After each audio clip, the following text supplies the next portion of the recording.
died from the disease. 被称为这场疫情的吹哨人。但他的死讯当传染至今，引起了中国大陆社会来 The Chinese authorities have tried to control the information. Unprecedented anger on the already heavily censored Chinese social media. The Chinese doctor who sounded the alarm on novel. Hello, I'm Richard Gisbert, and you're at The Listening Post. Among the media stories that we're covering this week, transparency, the managed kind. Beijing's approach to controlling the narrative on the coronavirus remains a work in progress. And trying to keep fear of the pandemic contained in places like Germany. They're loud, they can bully, they call themselves nationalists, and they are some of India's most watched news anchors. Plus, the Duterte government in Manila, having gone after news websites it doesn't like, now targeting the country's biggest broadcaster.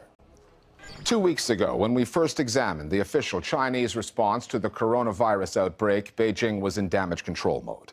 The government had been slow to respond, its media outlets had downplayed the seriousness of the threat, and lives were lost as a result. One of those deaths, a doctor in the frontline city of Wuhan, has caused collective outrage online. Li Wenliang was amongst the first to raise the alarm. He was then taken into custody and forced to confess to wrongdoing, rumor-mongering, for doing his job, essentially. It is rare for the Chinese to openly criticize their government, rarer still when those criticisms on social media are not instantly deleted by censors. However, for a brief period of time, that's what was happening online. For Chinese journalists, there was a temporary window that opened for some hard-hitting investigative reporting. It appears that window has closed again. The term that China watchers are now using to describe Beijing's approach to the coronavirus story is inherently oxymoronic. They call it managed transparency. Our starting point this week is Ground Zero, the city of Wuhan. Of all the casualties of this coronavirus, none has made more news in China than Dr. Li Wenliang. On December 30th, Li used a closed messaging group to tell colleagues of the seriousness of the strain. He said he did not intend the message to be shared, which it was. He was then taken into custody and forced to apologize for spreading rumors. Li contracted the virus, succumbing on February 7th and unleashing a wave of fury online, the likes of which the Chinese authorities seldom see or tolerate. Loads of China watchers, including myself, we would never see this coming. We already know that the public was angry about the handling of the virus and probably about the covering up of facts. But we wouldn't expect this kind of outpouring of anger toward the government to emerge online. People, remarkably, they also posted something like, I want freedom of speech on Weibo, China's equivalent of Twitter. And then that hashtag was viewed more than 1.8 million times before it got deleted. When there are so many people feel so strongly about his death, it won't be wise for the authorities to really just block all the comments. 对于李文亮医生的不幸去世，我们表示沉痛的哀悼。 The state media, they do report on his death, but the language they use are mostly focusing on, we have so much respect for this doctor for what he did as a doctor, not for what he did as a whistleblower. 当然，这样的职业精神也体现在此时此刻仍然奋战在抗击疫情一线的千千万万的医护人员身上。 They are focusing on one part they want people to focus on about Dr. Li Wenliang, but not really on the part that people care about mostly about the freedom of speech. Citizens have taken the coronavirus story into their own hands and devices. That is the biggest single change since the SARS coronavirus story of 2003. The Chinese had internet access back then, but social media was not anything like the news source it is today. Chen Qiushi, a lawyer turned blogger, has documented the hospitals overloaded with patients.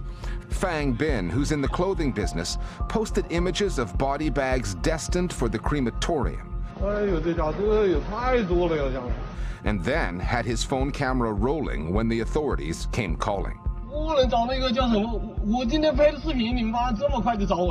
Both are now assumed to be in custody. But there are another 50 million people under quarantine, and they have a lot of time to tell their stories. The social media role in covering this crisis has been truly unprecedented. It's been the first epidemic, the first major disease in China that's been truly televised. So whether you're stuck at home alone in Wuhan, not seeing any relatives or not being able to buy groceries, if you're a doctor fighting this disease in a hospital that's overcrowded, or if you're a patient who's struggling to get into the hospital, we're seeing those stories through social media. Anybody who's far away from Wuhan, including international observers, have been able to witness and even feel what it's like to be part of this epidemic. That's something that I think is truly moving. It's emotional, but it also puts a lot of pressure on state authorities at the local and central level to react, to beat this disease, and to bring people together.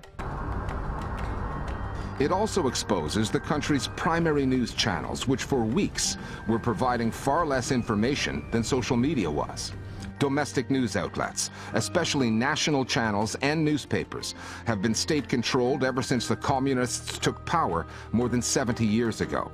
There have been some temporary openings for more adventurous reporting, most recently during the time of the Beijing Olympics in 2008. Those freedoms were already dissipating by 2012, when Xi Jinping took power.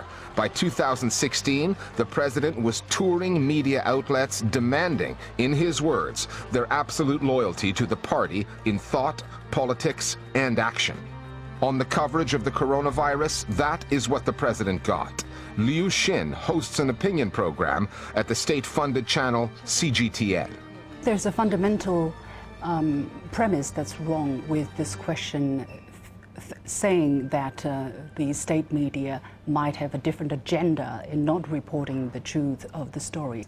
Basically, when CCTV, the state media, in your words, interviewed one of the utmost experts in China on fighting the virus on the 20th of January, and Mr. Zhong Nanshan told people, 现在还是有出现人传人的这个现象。 That is when the public was alerted to the potential scale, to potential severity of this epidemic. So I don't think it is anywhere the state media that was suppressing the severity of the situation. But the interview Liu Xin refers to on January 20th came more than 3 weeks after Dr. Li Wenliang had put the word out. It was old news. There has been some first-rate journalism produced by Chinese news outlets, just not on national television and not for long. The Caixin Media Group specializes in periodicals and online content. The Economist magazine has called Caixin the rarest of things in China, a courageous media outlet pursuing the truth in the face of intimidation. They produced probably the best coverage about coronavirus so far. So they had this like 4-part coverage about the virus, and it reveals how the virus unfolded in Wuhan and how the government probably has covered up some of the facts about the virus and delayed the reporting of the virus, leading to the public crisis we say now. And that was quite remarkable to do such hard-hitting coverage, because usually they would be subject to heavy censorship. But the freedom Caixin had to do that reporting would prove temporary. By early February, the window for most of that kind of journalism had slammed shut. The Chinese media have since shifted their focus to the positive side of the story. Doctors, officials, and aid workers all described in heroic terms. The standard for that kind of messaging, the emphasis on the collective response over the search for accountability, is set by state-controlled channels like CGTN and CCTV. Almost every report, if you open Chinese news portals, you'll see it's mostly positive reports celebrating the heroes of the virus, the medical professionals, the officials who are fighting it, the public itself. 他们日夜奋战、迎难而上的作风让人感动。 Here we are, together, and every Chinese person has to fight, and we're there for the nation. And of course, President Xi himself has appeared in the limelight of the media for the first time since the outbreak of the crisis. 信心百倍的打好这一场阻击战。 He visited a local residential area in Beijing. He was wearing a mask, and he was talking to the local people, and people were responding very actively, in high spirit, I would say.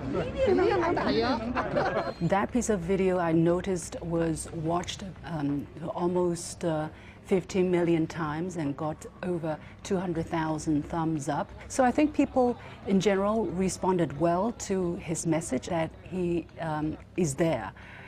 with the people, being with the masses, and showing his leadership. Xi Jinping went to this hospital in Beijing and he video chatted with doctors from Wuhan. One thing we have to note is that Xi Jinping has never set a foot in Wuhan so far. But what we really want is to really know what the central government has in plan to really cure the disease, to really address the issue, to really respond to people's demands for freedom of speech. But I think those core questions, they probably will never get answered.